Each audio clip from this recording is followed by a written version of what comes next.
What's up, guys? Welcome back to the Antler Queens. I am Kelly, Evil Song Blast Radius Keen. I'm Jazz, a rock and a shiatsu massage shamanic. Ooh. And I'm Dawn Glenn. I'm going to switch you guys here really quick, just to put us in the right order. Yeah. Yeah, just to explain, that's a Britishism. That's a way of saying hello. It's associated a lot with old women, nosy neighbours going, "Hello, I'm just wondering." So I thought it felt appropriate with this episode. Yeah, I still like the idea that the kids are saying I'm gooey. Well, wouldn't you be if you were sacrificed? You would be a little bit gooey. Quite gooey. Yeah. We are talking today about the season 3 finale at Revelations Part 2. Wow, what a fucking episode. Yeah. What an episode. Yeah, one of the best, without doubt. Unbelievable. Just an absolute zero answers. Zero. None. No answers. None. Whatsoever. I'm so frustrated by the lack of answers. To learn. Well, I mean, there was some frustration for me in this episode because apparently even Jade feels like he didn't get enough answers, even though even though he's questioning an answer that was already given to him. Which I'll get to that. That's on my bottom. Yes. Let's dive right in with our top 5 and our MVPs. John, who gets your pancakes this week? Pancakes go to Sarah because, and let me explain something. If you have never followed our Walking Dead coverage, I am, and as well as Kelly, I'm a total Carol stan. And for me, this episode, Sarah is Carol. She's become the Carol of From. Yeah. Because she is willing to step up and do what it takes and sacrifice her own sanity, her own soul to save everybody else. And yes, girl, that's what I love about Carol, and that's what I love about Sarah in this. Mm-hmm. Good comparison. Yeah, she's getting my pancakes too. I hadn't thought about the Carol comparison at all, but Sarah, she's a very sweet person, and I like that she identified that in both herself and Elgin, and they had that in common, and why that makes them vulnerable to these voices. She also recognizes the fact that Boyd is basically the one thing that everybody is hanging on to. Mm-hmm. And he already went there, but she doesn't want him to go. She knows what needs to be done in order to get out the information. And if Boyd does that, it's all over. Yeah. And she saw that and took it upon herself. And it worked. She basically stepped in for Boyd. It was a really selfless moment. Yeah. Like, she didn't want to do that to Elgin. No. But, she felt like she was forced into it. Definitely big stack of pancakes for her. Yeah. It's a Sarah shutout. Yay! She also gets my pancakes.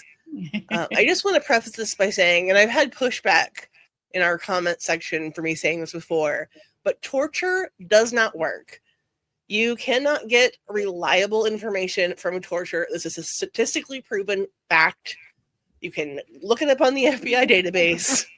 If you torture someone, they will tell you whatever you want to hear. You cannot trust the information you get from a tortured person because they will say whatever you want them to say to get you to stop torturing them. That being said, I love that Sarah knew going as far as they needed to go to get the information from Elgin would break Boyd. He would not be able to live with himself after that.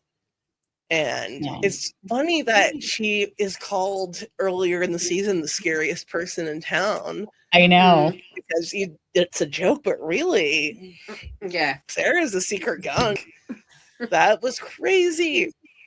Yeah. I love that she was like, I've already crossed that line and I'm on the other side of it. And if someone's going to do something horrific and have to live with it, it's going to be me and not Boyd. I love how much she still cares for everyone. in the Yeah. town with as much as a pariah she's been. Yeah. Yeah, she really kicks ass in this episode. Is her performance, Avery Conrad's performance is incredible. Yeah. Just when they for open sure. the door and she's just covered like bloody screwdriver and she's covered in blood. She's in the reseller.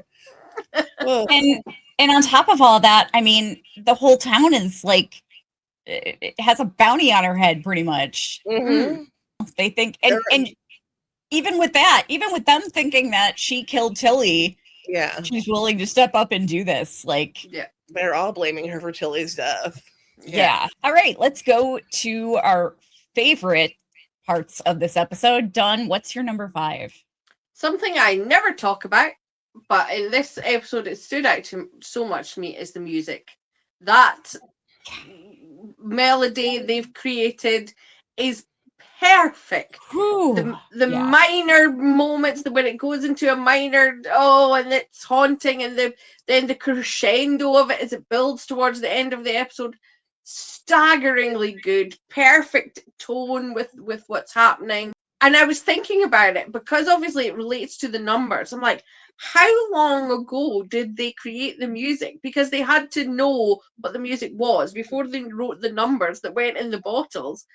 It was blowing my mind, the thought that's gone into this show and the detail, and that somebody, I don't know who, I'd love to know who, if there's any interviews that tell me who came up with the melody. How did they work that as they're creating the show? Just the kind of detail, the kind of effort put into something, and then when it comes out like that, and it's such a rewarding result because the music is haunting and beautiful and emotive. Well done. Yeah. Absolutely. I had that a little higher, but I'll make that my number 5. I can't remember the composer's name. He's basically in charge of the music department. But I did watch after this episode, there was an IG live with a bunch of the cast members. They were kind of like rotating in and out, and David Alpay was there, and somebody asked him if the notes and the chords actually made sense, if they were accurate and they matched up with the numbers and everything.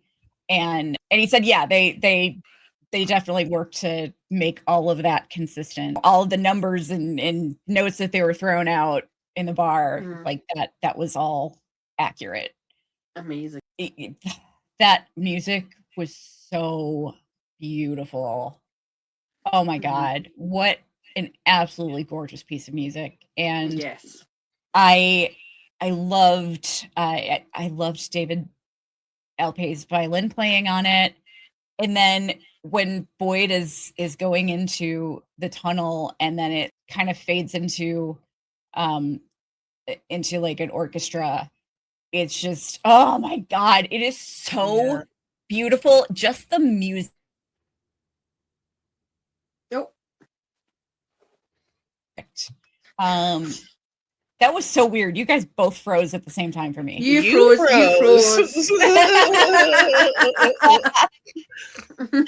Oh, that's so weird. That was it was just absolute perfection. Jazz, what's your number 5? My number 5 is the Boyd and Cautry scene / fight. Yeah, I love whenever Cautry shows up again. He's great foil for Boyd. I really don't understand what point he was trying to make, other than Boyd, this is going to be too much for Boyd. But yeah, I don't know what his alternative was supposed to be. Just let Fatima go. But yeah, I'm glad they keep working Cautry back into the storyline. I am always happy to see him show up, and the acting between those two in that scene is incredible. Yeah, definitely. That's my number 4. So yeah, I love that he's challenging Boyd to really think about what he's doing, that you can't come back from this, and also he makes Boyd look at every decision he makes and saying, don't you think you're being a bit hypocritical because you're about to torture Elgin and you let Fatima away with killing Tilly, and they're both being controlled by the town. So what's the difference? And I thought, oh, that's a really good point, because instinctively you do go, oh, poor Fatima, she didn't mean this, and then you're like, Elgin. But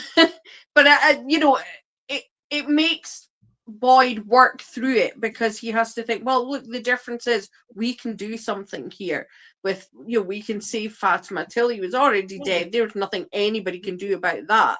Here we have an option to do something, and if that comes up, and I don't believe that he would only do it for the people in his family, the people, because I think he sees everybody in the town as his family. Yes, he cares for some people more than others, but I think he would do anything for any of them. He was so concerned for Julie. Yes, in the end of season 2, he worked so hard to get Julie back. Yeah. I think the big difference between Fatima and Elgin is that Fatima is being controlled by something inside of her. Like, I don't think that Fatima is at all responsible for killing Tilly. No. I think it fully took control of her body.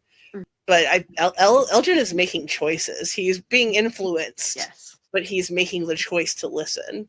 Yes. My number 4, it's a minor one, but Victor's line at the beginning, your mom fell down. Yeah,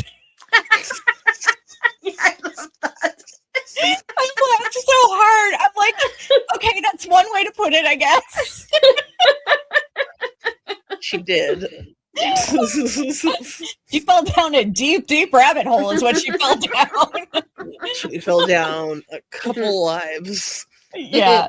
And then I had to laugh about Jim rushing inside. And because I'm like, if that was my husband, the number of times, because I'm a total fall risk because of all of my issues. If that was Jim, he'd be like, how many times today? Yeah. That was my Jim. Oh, okay. That was my Jim. Yeah. He'd be like, okay, so what? She just got up off the couch and fell? That happens like 6 times a day. It's her favorite. Yeah. Did she fall, or did she have a fall? Because there's a difference. Yeah. Your mom fell down. It was so funny to me. I might as well tie that with Jade's comment about what's the blast radius of an evil song. Yeah. That was quite amusing. Jazz, what's your number 4? My number 4 is the Victor and Henry graveside scene. Oh, It's just so beautiful and sad. Robert Joy has been such a delight in this season. If you have MGM Plus, also check out The Institute, because Robert Joy is also in that, and he's also great in that. There's a lot of From people in The Institute, actually. Just a plug for The Institute. But yeah, the whole way that Victor, he feels like he has to do this for his dad, and that his dad is going to reject him for this knowledge. And he's so scared and sad, and him saying, you can just pretend that I died too, and you don't have to be my dad anymore. And Henry being like, that is not happening. You were my son. You've carried this long enough, and I'm here for you. Such a beautiful moment. It's so well acted between the two of them. yeah. I'm talking about there's not much left of Eloise. He's not even sure. Yeah. He was 10 when that happened. Yeah. So tragic. Christ. Yeah, definitely. Dawn, what is your number? We're on 3 now, right? Yes, yeah. Number 3. I literally wrote down Henry dadding Victor. Okay, and that's my number 3 too. So, okay.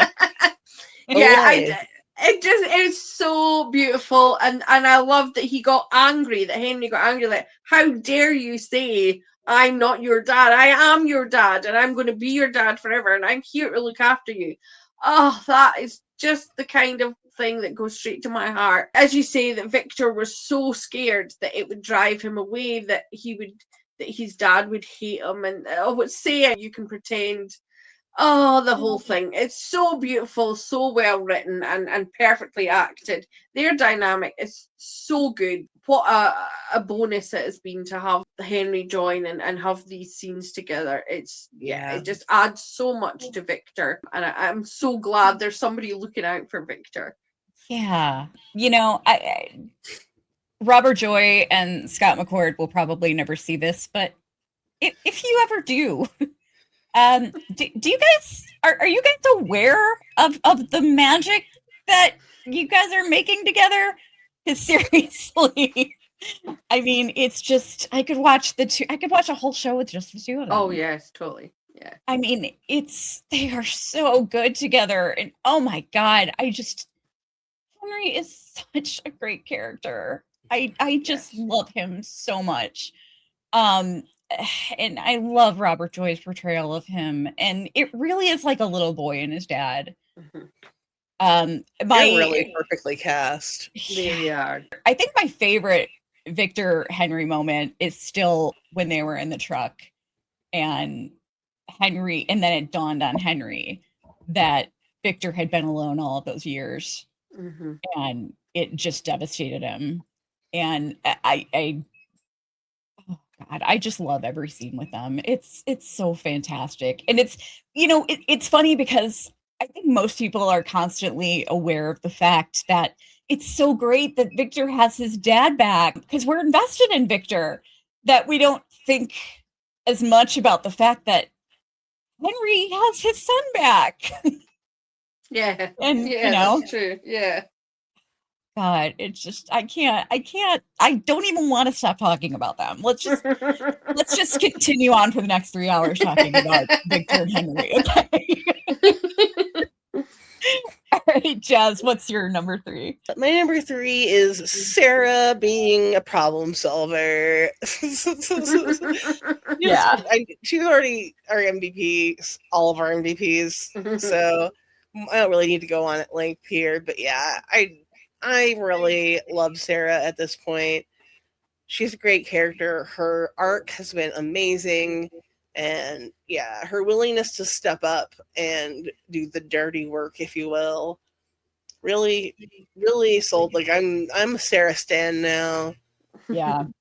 I'm really like trying to hunt down some other Avery Conrad roles and see like what else she's done, because she's such a great actress. Yeah, definitely. Dawn, what's your number 2? It's a compilation of Jade's greatest lines. He's so funny in this episode. Yeah. There's so much Jade humor. The blast radius of a song is my favorite one. But I also loved, he's screaming to the sky, and then Jim goes, "Do you feel better?" And he's like, "No." I will never delete this photo from our, this photo and this photo live permanently in our StreamYard. I pretty much go through these 2 photos every day of this current timeline. Yeah. I just loved it. I thought he was so funny, and when he's like, "You're a genius" to Jim and calling him Teacup again. "I love you, Teacup." Like, okay then. I thought he was gonna kiss him. No. I did too. Yeah. Seriously, props to the fucking photographer for getting that shot, because that has just become so iconic. Yes, yeah. It's so funny that he is literally shouting to the sky. Old man shouts at clouds. It totally is Jade. Why didn't you tell me this from the start? Yes, told me. Oh man, that's so funny. That's me. I the way Jade, the feelings, what this picture evokes is basically what I feel like at least once a week because of my husky. And I'm sure all husky owners can relate. I was thinking the government, but that too. But I also think that my husky could relate to that picture too. she kind of behaves that way toward me at least once a day. Oh man. All right, so my number 2. Yeah. Marielle stopping Randall from killing himself. And the fact that mean, tough, hard-edged Randall, she hugged him and he just went into it. I felt for him so much. Yeah. I got yelled at for feeling sympathetic toward him because everyone's like, don't you remember when he tied up Donna? I'm like, yeah, but he's kind of a different guy now. And Yeah. He's been in a mind prison. Yeah. He's being permanently tortured by the noise. Anybody who has tinnitus can know how awful and all-consuming it is. You know, but he's got something that's 100 times worse than that. I don't have tinnitus, but I did have a really bad weed high one time. And it was because of that I thought I was going to die. Did you get the echo voice in your brain? You're gonna be okay. No, I just heard dying. Yeah.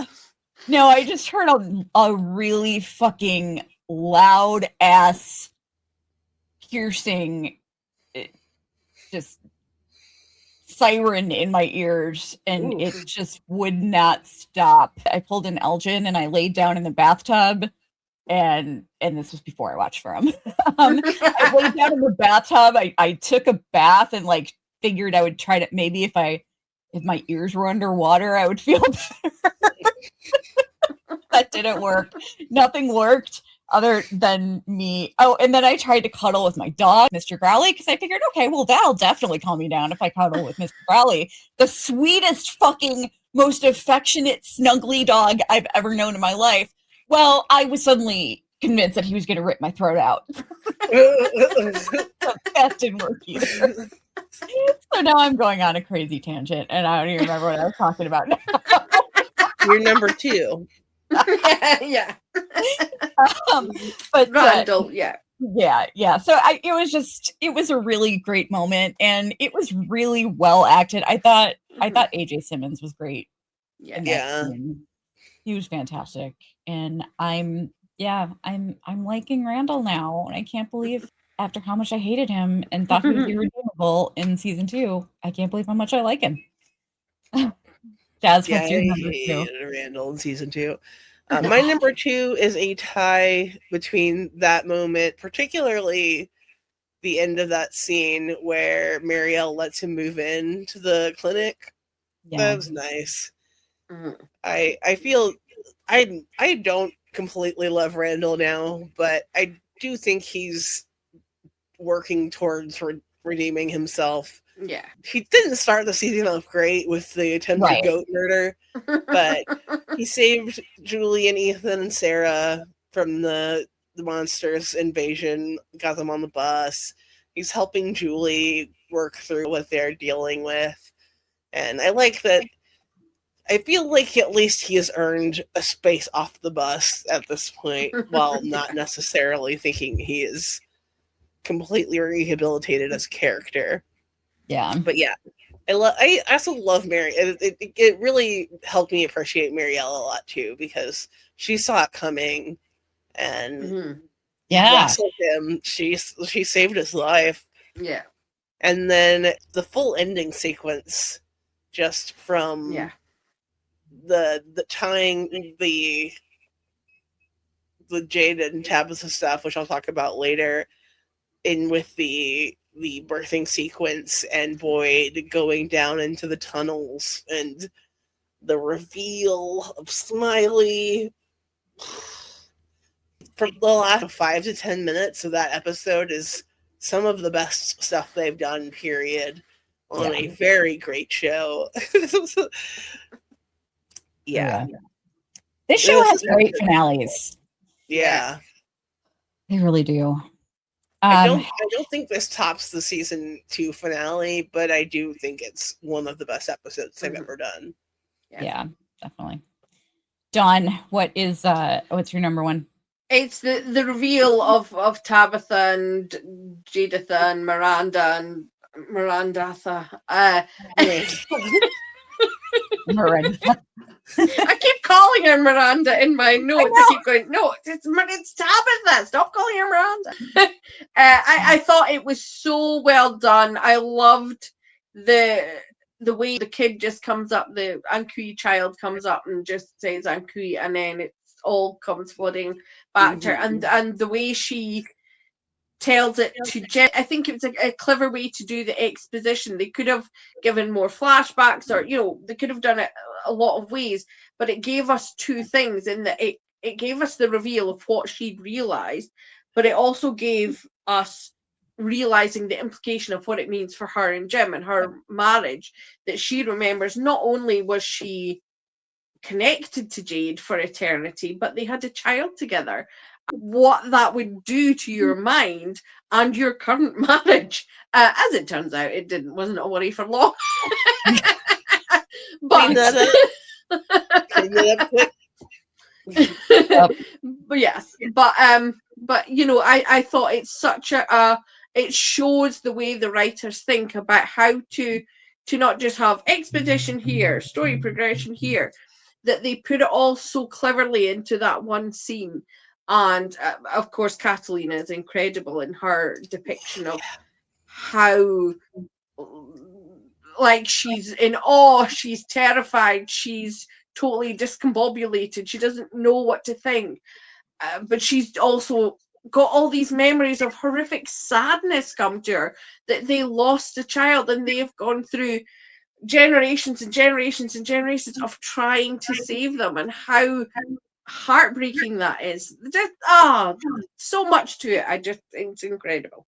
I'm gonna add on to that, because that's basically my number one is just like the whole 10 minutes or whatever of the episode. There's just too much, and it's even more heartbreaking for Tabitha when you remember that in season 1 she felt like maybe they were being punished because Thomas had died, and then you think about how the town seems really eager to kill off Ethan. Yeah, they really want her kids. Yes. in every life. I can't say enough about it. The Smiley reveal, and that was unbelievable. I didn't see that coming. I didn't know what I was expecting, but I wasn't. Clever.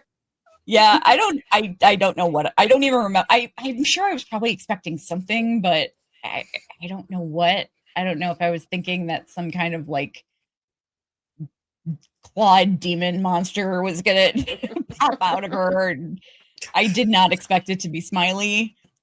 And those memes. Yeah. Yeah. The baby with Smiley's full head on it. Oh my God, that was great. That was great. But the Ankui scene with the violin and everything. First of all, I loved the look on Jade's face. David Alpay's face acting in that scene was great. Mm-hmm. It's like the look on his face, like you could tell the exact moment that everything came to him. And Tabitha, I was floored when she said that that they lost their daughter. Mm-hmm. Yeah, that floored me, because I thought all along that she was Miranda and Jade was Christopher, but I did not expect that. That just floored me. And then this crazy ass man in yellow it just comes out of nowhere and rips Jim's throat out. And then what? And now we've got short-haired time-traveling Julie. What the fuck is happening? It was popping off. And at the same time, this beautiful music is playing, like some of the most beautiful music I've ever heard in my life. What is happening? What is this show? What? Oh. It's too much. I'm overwhelmed. It was just amazing. It was some of the greatest 5 minutes or however long it was of TV that I've ever seen, of anything that I've ever seen. I was just jaw on the floor. Yeah. Insane. Jazz, what's your number one? It's the same. Yeah, the reveal of Jade and Tabitha's past, and Jim finally being useful and then immediately getting murked. I'm not gonna lie, I didn't hate that. Yeah.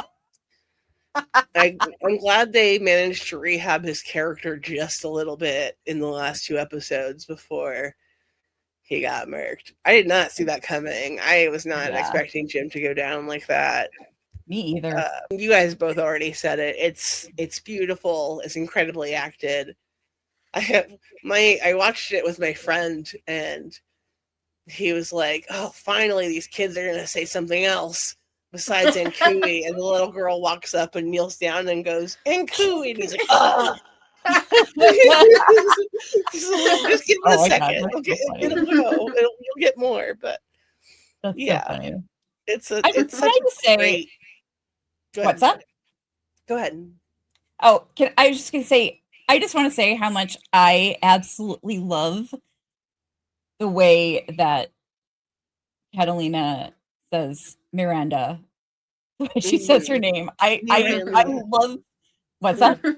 Miranda. Yeah, I love the way she says her name so much. I can just listen to her saying Miranda's name over and over again.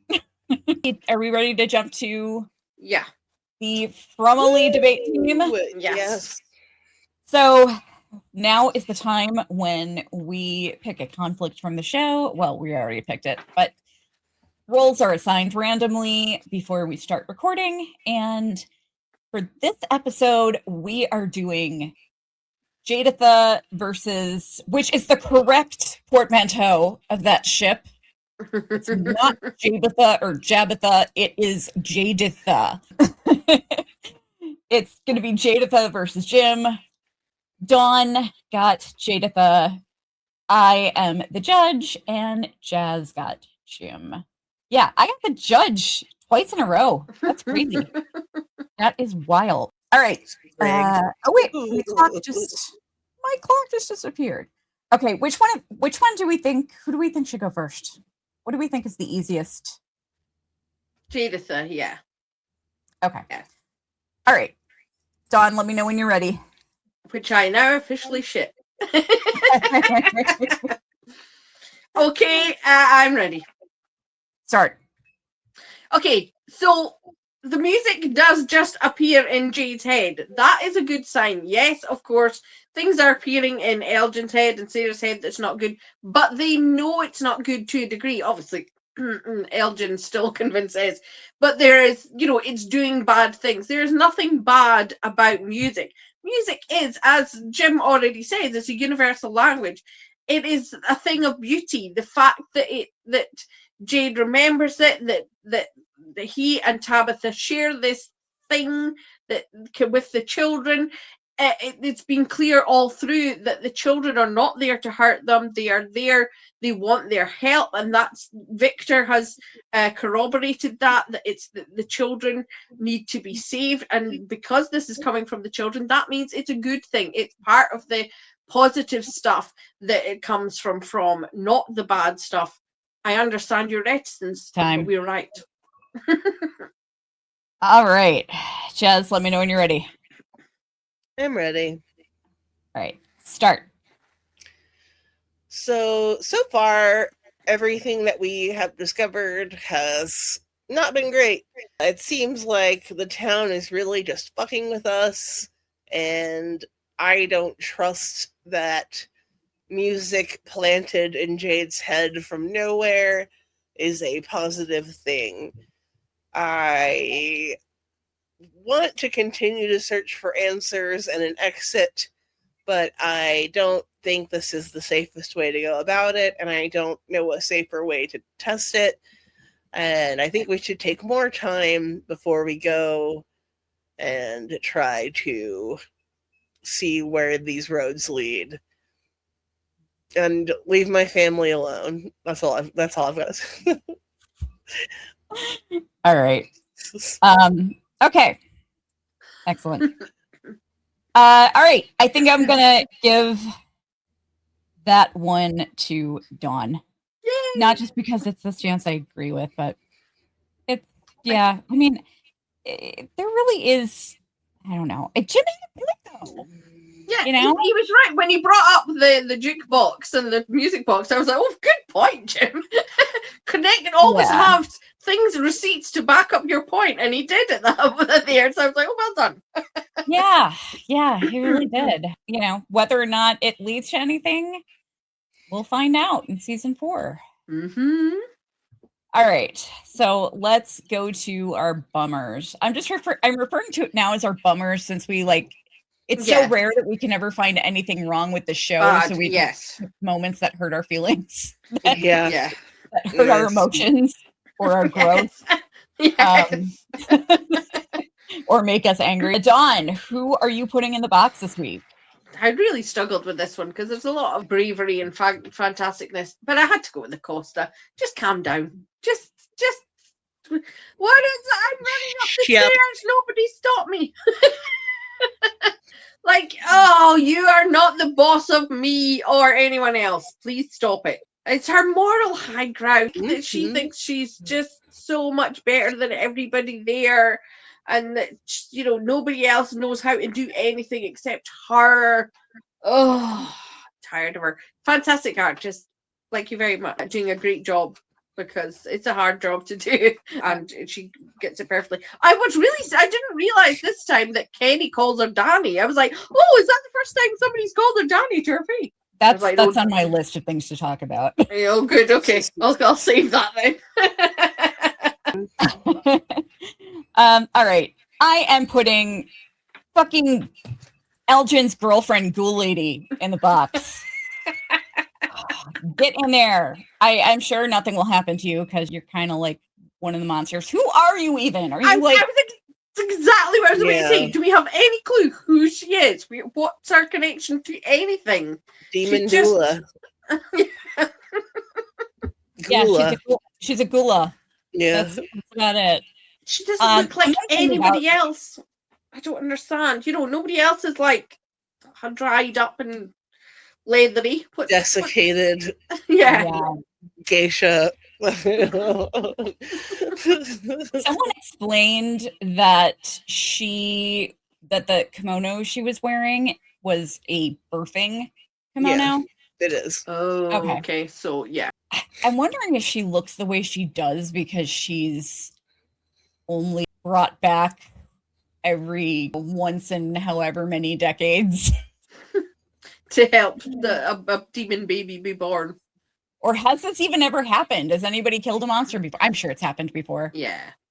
It probably has. Someone has probably killed a monster. What I want to know is what would happen if Boyd did what he did to Smiley to her. Ooh. That's what I want to know. Ooh. Yeah. Because she's kind of like the mother Just of when we're monsters. talking about that, I also wondered what would have happened if he had not transferred them. Because it seems like they kept Martin alive perpetually. Yeah. But would they have hatched at some point? Yeah. I don't know. Yeah. I'm just very curious about that because, yeah. I don't understand the science inside blood cicadas. Yeah, no idea. Jazz, who are you putting in the box? I am also putting Acosta in the box. I'm sure that's a big surprise. I don't understand why she thinks she has any control over the situation or why anyone should defer to her opinion. She showed up in town 3 days ago, murdered someone, and left 2 people to die. Okay, great. So you've been a cop for like 2 months. Who gives a shit? You're not a cop here. This isn't your Maine. You know, you're in a new place and your authority is not recognized.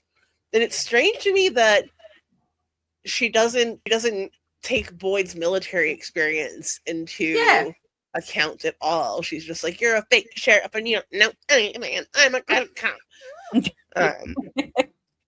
Also, yeah, Samantha Brown, right? Is Acosta. Great actress. She's doing an excellent heel turn. I was not expecting to hate someone more than Randall. Yeah, seriously. Yeah, it takes really a lot of talent to play a good villain, or Yeah. not that she's necessarily a villain, but to play that character that is hated, and she achieves it. Yes, she does. All right, let's go to our top 5 bummers. Dawn, what's your number 5? It's Scary Boyd. Scary Boyd scares me. I don't like Scary Boyd.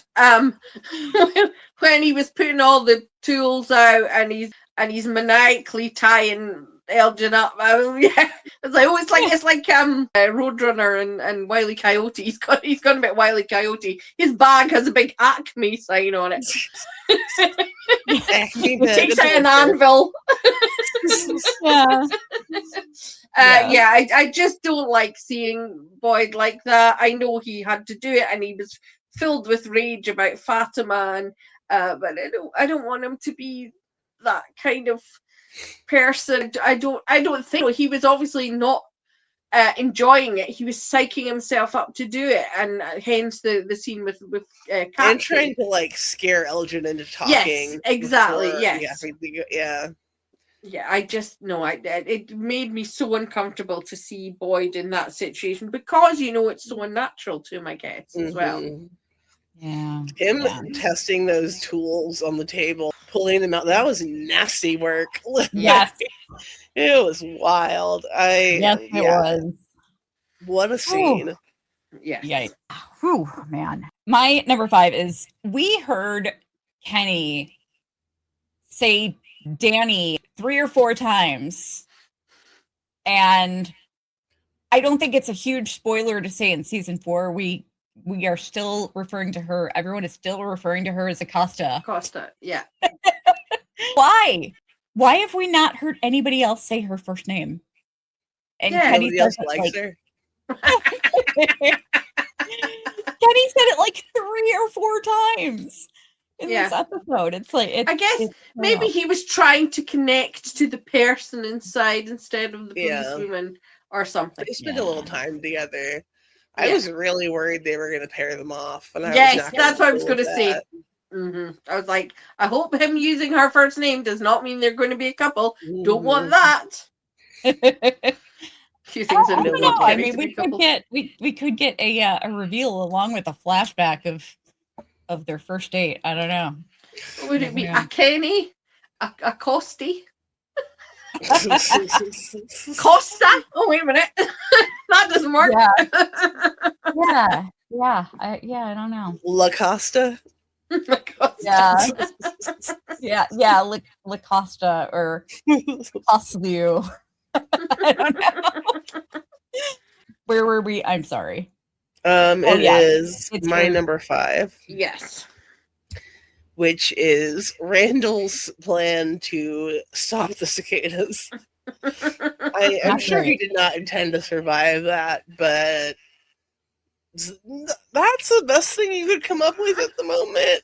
The layer to the brain is not going to be pleasant, buddy. Yes. Ooh, that's not a good plan. That's not a good plan at all. And he could have broken the defibrillator, which is very important.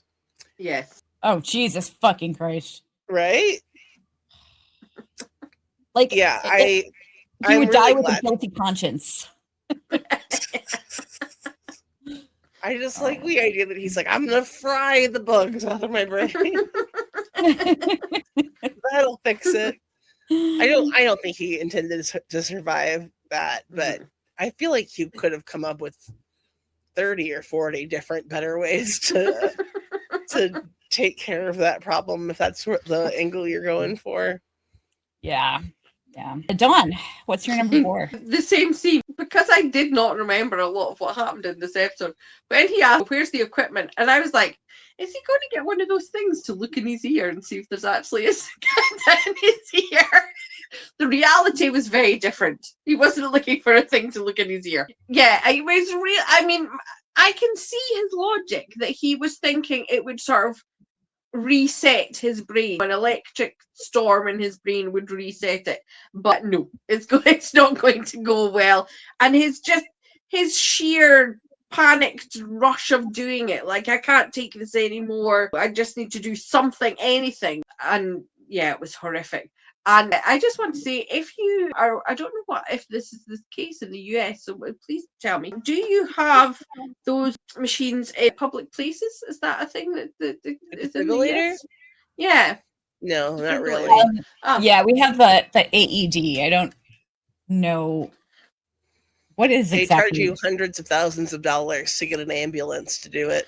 Okay, I forget what I was going to say. Unless you're British, if you're a British viewer, if you see someone having a heart attack or whatever, please look for your nearest defibrillator, call 999, and they will talk you through how to use it.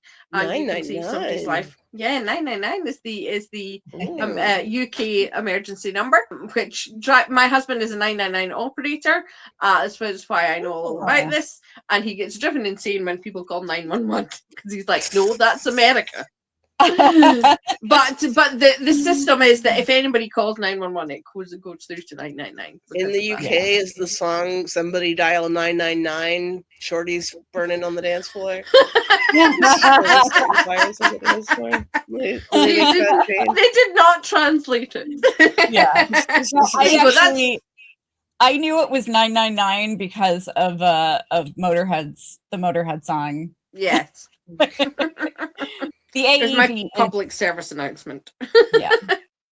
The AED is a defibrillator, which is what I thought. So yeah, so they are in public places. Most public places have them. I mean, not every. I don't know if like small mom and pop places have an AED, but I'm sure if you have like enough employees, you probably need to have one. Yeah, I'm guessing. And if you're ever like at work or something, and a coworker has a heart attack, don't just scream frantically for someone to call 911 or get the AED. Point somebody out and tell them to get the AED specifically.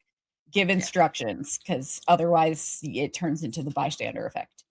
Yeah. Just FYI. Where are we now? I was number 4. Number 4.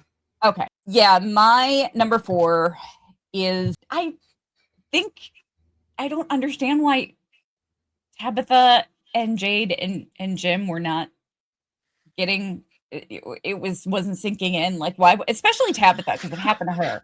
I wondered where that was going. Yeah. I was like, I thought you were going, what? I didn't know why they weren't just having a threesome in the middle. Yeah. I was like, what? I didn't get, why isn't it sinking in? Why isn't the possibility of reincarnation sinking in more easily with them? Yeah. I mean, I don't think any of them are spiritual. So maybe that's part of it. Especially, I feel like after the last episode where Jade sees Christopher on the roof, I feel like that was such a major clue. Yeah. Yeah. He's like literally building a bottle tree and Christopher appears. Yeah. Let's hang on to that thought for season 4 too. I don't understand why. Like when they were talking about it, trying to figure it out, I just wanted to clobber all of them over the heads. Like, why aren't you getting this? What? Why aren't you understanding this? This is obviously, you live in a monster town, so anything is possible. You are reincarnated. Jade even said it was Jade is the one who stated it the most clearly. She's like, no, the people I'm seeing are just there. But you know, it's like she what did he say that it was like she was Miranda? I think he said something like she saw through her. No, he didn't say she saw through her eyes, but it was a phrase like that. Yeah. I just don't understand. It frustrated me. Yeah. All right, Jazz, what's yours? Why wouldn't Jade think of music as the 12th point? Yes. He's like, I've tried every 12, code, every eggs in a carton. He plays the violin. Why wouldn't he think of notes on a scale himself? Yeah. Yep. I feel like that was a really strange. They needed to give Jim something to do. Yeah, that's what I thought. Like, it just seemed really strange for someone as smart as Jade, who's also a musician, not for it not to occur to him that they were notes on the scale. Yeah. Smelled right. I still think that that whole thing is wrong, and that the proper answer was eggs, because ever since our talk about Jade the chickens playing with the animals, yeah, that's our favorite thing we've ever talked about. He's in season 4 starts out with him with him outside taking all the chicken eggs and putting them in the shape of a symbol, much like he did with the animals in season 3, which we didn't see. All right, John, what's your number 3? Elgin's eye. Ugh! And my first thought, I don't know how people's brains work, other than mine, obviously, but as soon as she turns around, and Sarah turns around, and she's got this giant pick, like this size, I'm like, how far did she go in? What did she do? Yeah. Did she just, like, do it like a bloop, or did she, or... She blooped it. She scooped and popped. Scooped and popped. Yeah, I watch a lot of blackhead removal videos. I'm imagining it was like that. Me too. Yeah. That's my secret. Don't tell anyone. Cataract surgery. I love cataract surgery. Oh, wow. Yes. We all have our dark sides. My husband caught me the other day, and I was like, "Why are you looking at my screen?" There's a British woman who is a waxer, and she waxes a lot of women of color, and then she felt like undoing all the hair growths, and ingrown hairs, and I love it. It's so good. Like anyway, I didn't enjoy seeing it. No, I was like, it was the implications of it. But she's covered in blood. The way the Elgin's just like, oh, yeah, the whole thing was horrible.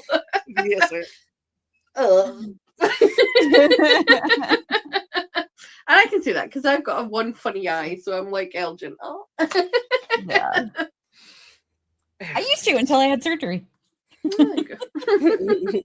Which was approved by insurance because it was congenital. So, I had an eyelid lift, but only on one side. So maybe when my other eye starts drooping from age, I'll have like one young eye. One eye, you're like, this is my 20-year-old eye. Yeah. My winky eye. Yeah. My number 3 was a same thing. I didn't know what to make of that at the end. I was like, is he dead? Like, yeah. And for a moment, I wondered if he was. Yeah. I was like, how far did she go? That's all I kept thinking. Did she get in the brain there? Wiggle it around a little bit? And she dug the information out. Yeah. They all hear him screaming, but nobody hears him saying what she says he said. So what did he do? Like, he screamed and screamed and screamed, and then went whispered the information. She's in the root cellar. She's in the root cellar. Yeah, exactly. Still not the it was a nasty scene, but I'm not talking in television, but all around it's still not the nastiest eye loss moment in any media that I've consumed. That absolutely, me neither. Not even close. Goes to the Walking Dead comic book. Oh yes. Oh yes. My God. Whew. That's all we'll say. Thank God. It's from a Dario Argento movie, but I don't remember the name of it. I love Dario Argento. Yeah, thank God the Walking Dead toned that way the fuck down in the show. Yes, very much so. That whole scene, it freaked me out. It upset me. It was I didn't like watching it. I didn't like watching. I don't want to watch people get tortured in general. It upsets me. No. All right, Jazz, what's your number 3? Victor saying that he should have died with his mom and sister. Oh. Yes. It broke my heart. I know we talked about that scene at length, but that in particular is just so sad. No. He has had such a hard life, and thinking that he would have been better off not being alive because his dad ends up in town and it's just hard for him that's just crushing. It's really sad. It is. It's heartbreaking. Poor little Victor. What about you, Dawn? What's your number 2? Number 2 is I'm splitting number 2 and number 1. They're both sort of connected of the one thing going ahead. It's Fatima's birthing. From when our water breaks. Oh, I found that really disgusting because it was like floods of water. It's coming. And then, yeah. And then when she's in the bed giving birth and the hatch just opens by itself, like you don't see who. Oh, that was so effectively creepy. Like something's coming or something's going, The second part of it is my number 1 spoiler. But yeah, the first part is the actual birth and the just everything, as we've said, body horror, pregnancy horror. Every time she looked at her stomach and it was moving around.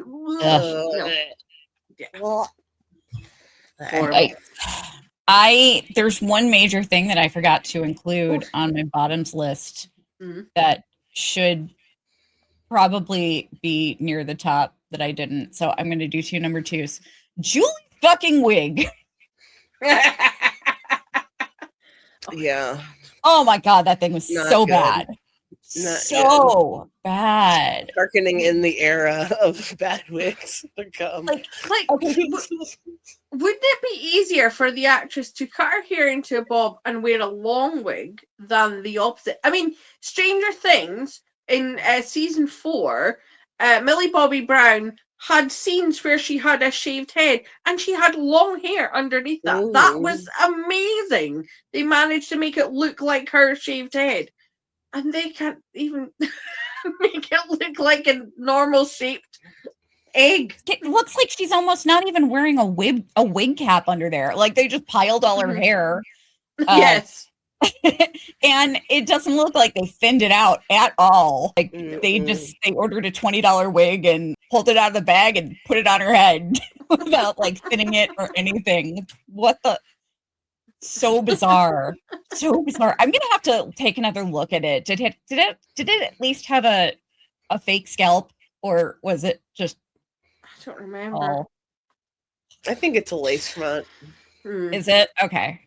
Yeah, most wigs like that kind of almost have to be if they don't have bangs. It doesn't have bangs, so Yeah. Oh yeah, that's part of my number 2. But my number 2 is also so frustrated with Jade. We covered, I forgot what, it was the episode that Dale died. I forgot which episode that is. But there was a scene with him and Tabitha. 6? Maybe. I think so. There was a scene with him and Tabitha sitting on a log and by the bottle tree and talking, and he said that he talked about the symbol, about seeing the roots in the shape of the symbol. And he was like, yeah, all this time I thought it was just, I thought it meant something, but it was just the roots of the tree. Oh, yeah. And yeah, Jade, we covered that already. So why are you losing your shit now that it's the roots of the tree? Yeah. We already fucking covered that, you weirdo. How? Like, what the fuck? He's getting amnesia. He's clearly not ankooing what happened the day before. Ankooing. I ankooed. I ankooed, and I am ankooing. I should have ankooed. All right, Jazz, what's your number 2? My number 2 is also a tie. First, between the Boyd and Elgin scene of just him menacing him with the tools. You've already talked about that. Yeah.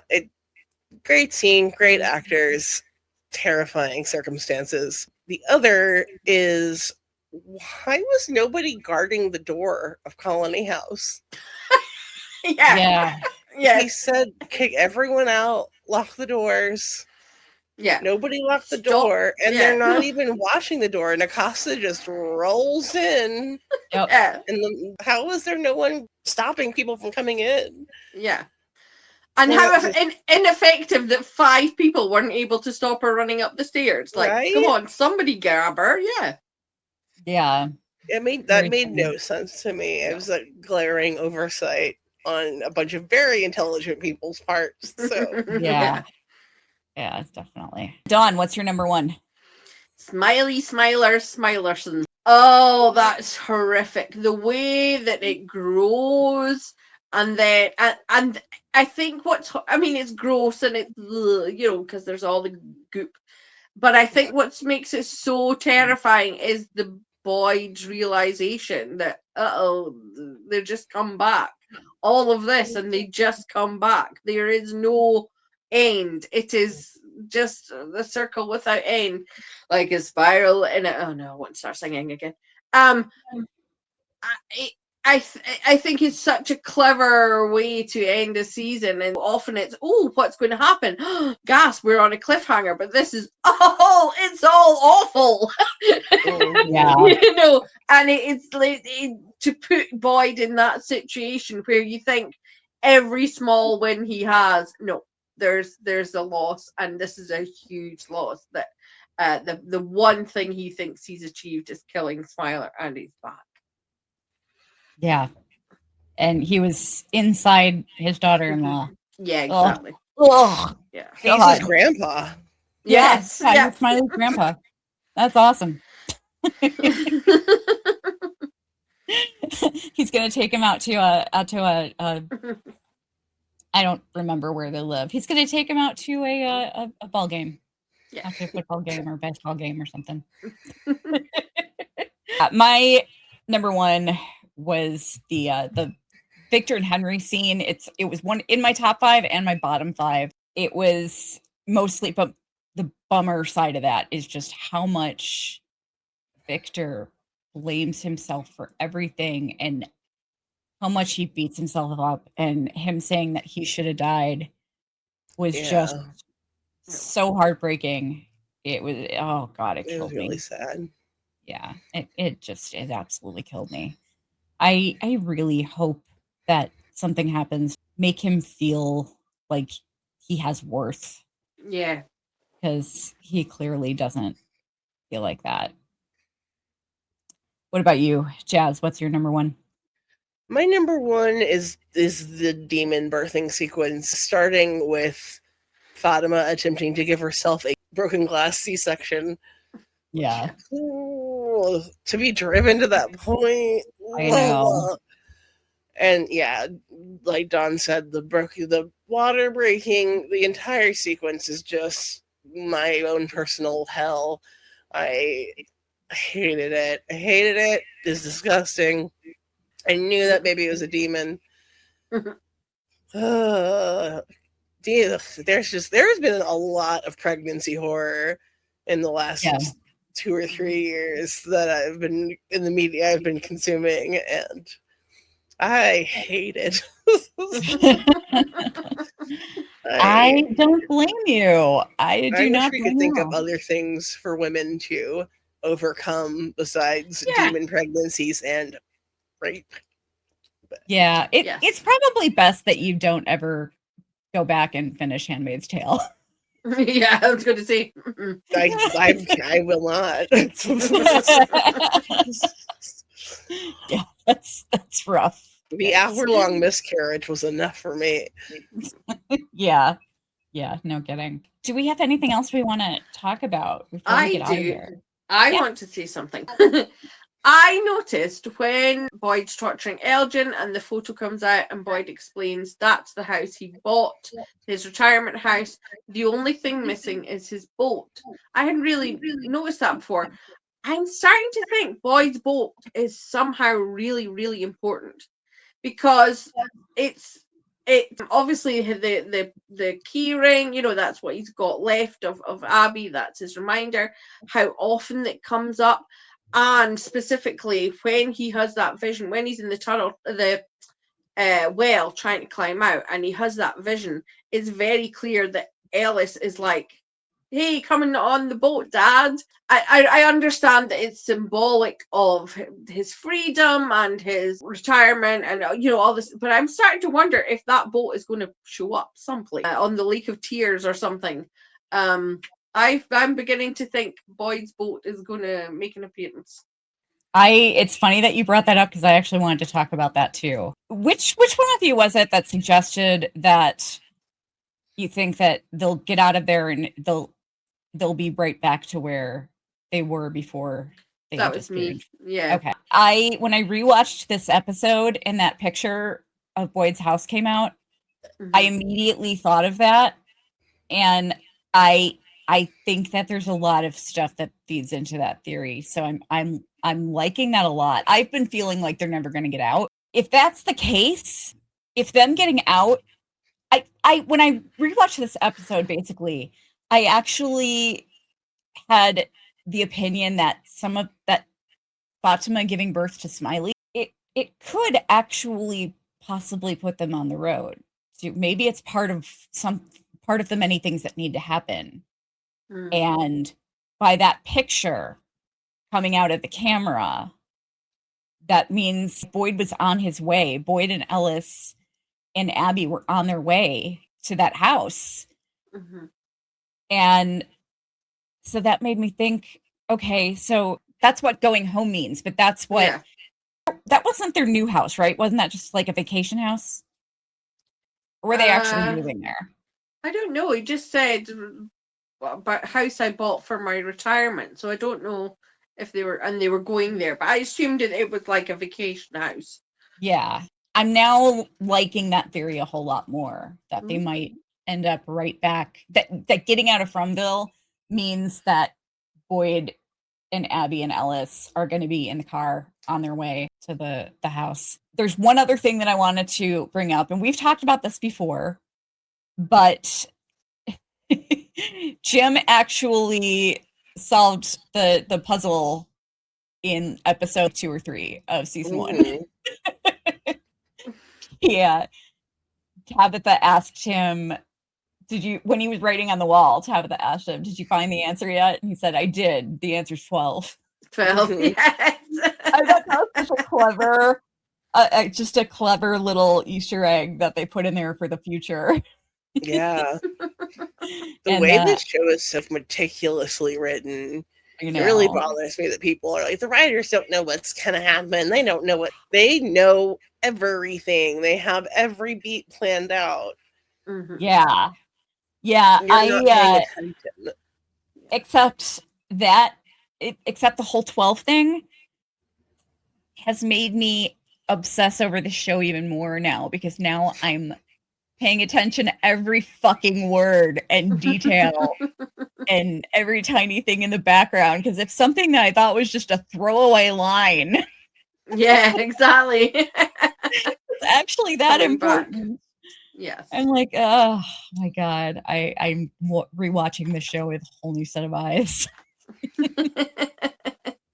I was wondering if anybody could explain to me the timeline of Tabitha and Jim sacrificing their child. I'm really confused. I'm assuming that the creature. Sorry, Jade. Yeah. Oh, I didn't even know that either. Tabitha and Jade's child being sacrificed. They didn't do it, I should say, because the creatures are from the 50s. Did we establish it that they just? I had a theory about that. Yeah. That the town was founded like the 1500s, right? Yeah. That's what we discussed. That's like the furthest back it goes. So my thought was, the town draws people in, and it builds up the population, and then it wipes everyone out. And if that's the end, that's the end of a cycle, and then it starts over. I believe each time the cycle ends, the town gets updates, and the monsters change their clothes or appearance. The town modernizes from huts to homes. And I think the reason they're in 50s clothes was that was the last, 50s and 60s was the last completed cycle, because Victor never died when his cycle, when everyone else died at the end of the cycle, Victor survived.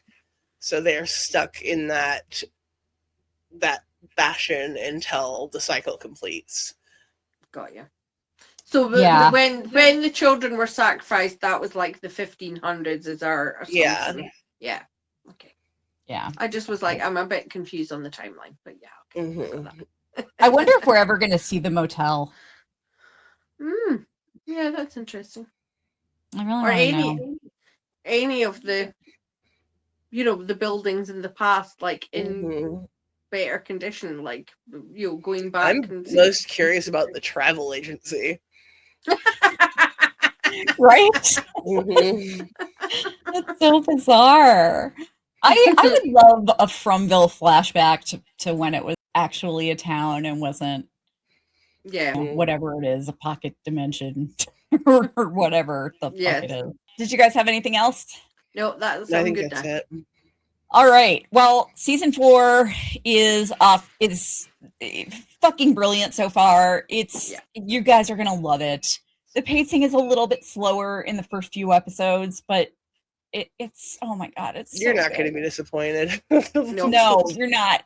It's the first time I've ever watched a show where I needed a drink afterward. The most recent few episodes that we've seen. The first episode alone will keep you rolling along. Yeah. There's no like, we've got to hang around until mid-season. No, the first episode will get you running.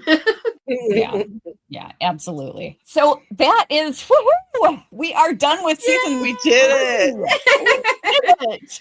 And we're all mostly still sane. Mostly. Oh my god. You guys don't know how happy we are to have season 3 wrapped up. My mind has been such a fucking mess from thinking about 3 different seasons. My brain can't handle that much confusion. Yeah, because we started working on 4 too. Yeah, we're recording season 2 still. Yeah, 2, 3, and 4 all at once has been so confusing. I'm really real tired. Yeah, I was going to say, we would have a party, but we're all too tired. We're just going to go to bed. So we are, our very first episode covering the premiere is edited. It's ready to go. So you can look forward to seeing that right after the episode ends on MGM.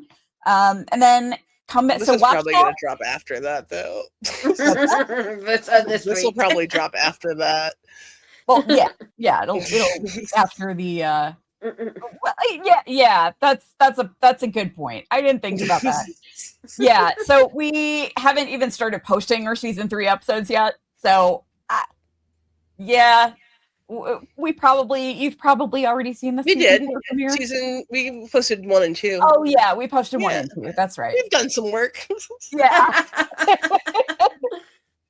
So you will see the season 4 premiere before you see this, but we're gonna finish season 3 before episode 2 of season 4 at least, for sure. So hey, we're on schedule to do that, so thank goodness. So in that case, I'm likely speaking to you after you watch the premiere. So if you missed our first after party, make sure you subscribe and turn on your notifications so you don't miss the rest of them. And we are also, just to remind you, we scheduled our first cast member guest already, so we're looking forward to that. And with that, we will see you guys real soon. Bye. Bye.